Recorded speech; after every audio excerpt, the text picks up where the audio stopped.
আজ ছিল আমাদের বাড়িতে সত্যনারায়ণ পুজো এবং বড় ঠাকুরের পুজো। নমস্কার বন্ধুরা, বড়দের প্রণাম এবং ছোটদের ভালোবাসা জানিয়ে আজকের ব্লগটা শুরু করছি।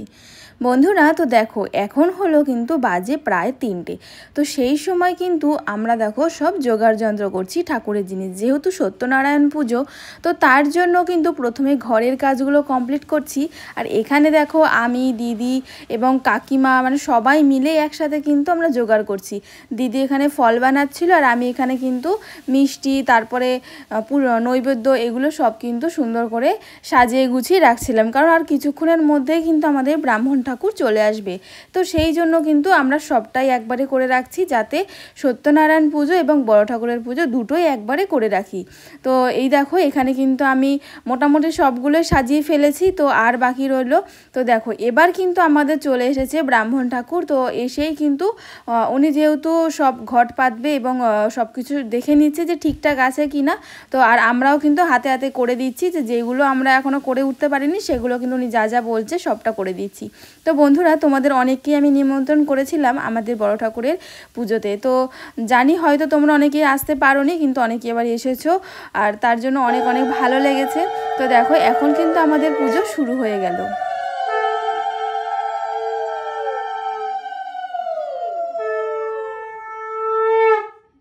এখন কিন্তু ব্রাহ্মণ মশাই পুজো শুরু করে দিল। আর এদিকে দেখো আমি সিন্নির প্রসাদও কিন্তু সুন্দর করে রেডি করে রেখেছি, তার সাথে ফল প্রসাদ এবং মিষ্টি ছিল সাথে। তো যতটুকু পেরেছি ততটুকু আমি আজকে আয়োজন করেছি। তো আমার ঠাকুরের সিংহাসনটা কেমন লাগছে অবশ্যই জানিও। আমার গপুকে, আমার মা লক্ষ্মীকে, আমার জগন্নাথকে, আমার কার্তিককে কেমন লাগছে তোমরা কিন্তু অবশ্যই সবাই জানিও। তো নিজের হাতে কিন্তু সবটা করেছি, তো তোমরা অবশ্যই জানিও কেমন লাগছে। তো দেখো অনেকে কিন্তু এসেছিল আমাদের পুজোতে, তো সবাই মিলে কিন্তু আমরা একসাথে পুজোয় বসেছি। আর এখন কিন্তু পুজো শুরু হয়ে গেছে। তো দেখো আর অনেকের না জায়গা হয়নি এই ঘরটায়, কারণ এই ঘরটা অনেকটাই ছোট, যেই কারণে অনেকেই বাইরে বসেছে। যেহেতু এখানে ঢোকা যাচ্ছে না সেই জন্য অনেকেই বাইরে ছিল। তো সবাই মিলে কিন্তু একসাথে পুজোয় বসেছি। আর খুব ভালোভাবে আমাদের বাড়িতে আজকে সত্যনারায়ণ পুজো এবং বড় ঠাকুরের পুজো দুটোই হয়েছে। তো অনেক ভালো লেগেছে। আর এটা অনেক দিনের ইচ্ছা ছিল যে পুজো দেবো বাড়িতে, কিন্তু সেরকমভাবে সময় হয়ে উঠছিল না বলে দিতে পারছিলাম না, কিন্তু অবশেষে দিতে পেরেছি ঠাকুরের আশীর্বাদে। তো খুবই ভালো লেগেছে আর খুব ভালোভাবে পুজো হয়েছে, পুজো করেছে। আর এখন কিন্তু আমরা অঞ্জলি দিচ্ছি। তো অঞ্জলি দেওয়া হয়ে গেলে কিন্তু আমাদের সত্যনারায়ণ পুজো হয়ে যাবে। তো তারপরে কিন্তু সন্ধেবেলায় বড় ঠাকুরের পুজো হবে। আর অলরেডি কিন্তু এখন বিকেল বিকেল হয়ে গেছে। তো এই পুজোটা কমপ্লিট হলে তবেই বাইরের পুজোটা শুরু হবে। তো অঞ্জলি দিলেই পুজো শেষ হবে, তারপরে আরতি হবে।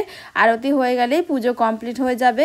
তো তোমাদের কেমন লাগছে অবশ্যই জানিও। আর তোমাদের সকলকেই আমি নিমন্ত্রণ করেছিলাম, হয়তো তোমরা অনেকে অনেক দূর থেকে দেখো, যে কারণে আসতে পারোনি। তো এখন কিন্তু আরতি হচ্ছে, তো আরতির পরেই বড় ঠাকুরের পুজো হবে।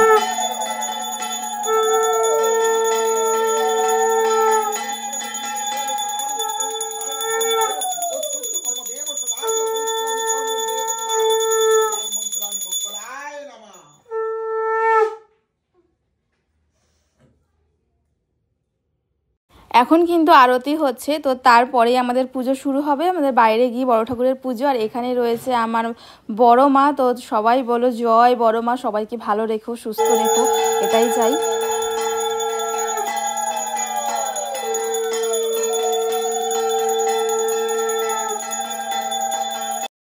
বন্ধুরা এখন কিন্তু দেখো আমরা সবাই বাইরে চলে এসেছি, আর এখন কিন্তু সন্ধেও হয়ে গেছে। তো এই সময় কিন্তু আমাদের শুরু হবে বড় ঠাকুরের পুজো। তো বাইরে এসেছি এবং আমি কিন্তু সবই রেডি করে রেখেছিলাম, শ্রীনি প্রসাদ, এদিকে নৈবেদ্য, এদিকে ফল প্রসাদ, মিষ্টি, সবটাই রেডি করে রেখেছিলাম। এখন কিন্তু ব্রাহ্মণ মশাই উনি কিন্তু ঘট পেতে এবং ওনার পুজো কিন্তু শুরু করে দিল। তো দেখো সবাই মিলে একসাথে পুজোয় অংশগ্রহণ করেছি। আর আমার মাও কিন্তু এসেছিল, যেহেতু মা দিদি বাড়িতে ছিল তার জন্য মা আসতে পেরেছে, এবং আমার দিদির মেয়ে ওরা কিন্তু এসেছিল, এবং তার সাথে আমাদের পাড়ার অনেকে এসেছিল। তো সবাই মিলে একসাথেই কিন্তু আমরা পুজোয় অংশগ্রহণ করেছি, পুজোয় বসেছি। আর খুব ভালো লাগে, দেখবে যখন অনেকে আসে না পুজো, তখন মনে হয় পুজোটা আরও বেশি ভালো লাগে। তো সবাই ছিল, কারণ সবাই খুব ভালোভাবে পুজো করেছে এবং ভালোভাবে পুজো হয়েছে আমাদের বাড়িতে। তো আজকের পুজোটা এত ভালো হবে, সত্যি ভগবানের আশীর্বাদে খুব ভালো হয়েছে।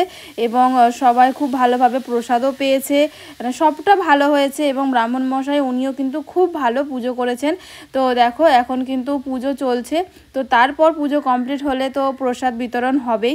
তো আগে পুজো কমপ্লিট হবে, তো তারপরে ঘরের প্রসাদ এবং বাইরের প্রসাদ দুটোই কিন্তু মানুষকে দেওয়া হবে প্রত্যেককে। আর এখন কিন্তু আমরা দেখো অঞ্জলি দেবো, তার জন্য কিন্তু সবাই ফুল নিয়ে নিলাম। আর উপোস ছিলাম আমি, দিদি এবং মা, তিনজনেই উপোস ছিলাম। তো এখন অঞ্জলি দেওয়া হলে পুজোটা আমাদের কমপ্লিট হবে, তারপরে সবাইকে প্রসাদ বিতরণ করব। কিন্তু প্রসাদ বিতরণের কোনো ভিডিও আমি ক্লিপ তুলতে পারিনি, কারণ অনেকটা ব্যস্ততায় ছিলাম। তো তোমাদের পুজোটা কেমন লাগলো অবশ্যই জানিও। আর তোমরা সবাই এভাবে আশীর্বাদ করো যেন আমরা ভালো থাকতে পারি, সুস্থ থাকতে পারি সবাই, এবং তোমরা প্রত্যেকে সুস্থ থাকতে পারো, আমি এটাই ঠাকুরের কাছে কামনা করি। আজকের ভিডিওটা এখানে শেষ করলাম। সবাই ভালো থেকো, সুস্থ থেকো, দেখা হবে আবারও পরবর্তী ভিডিওতে।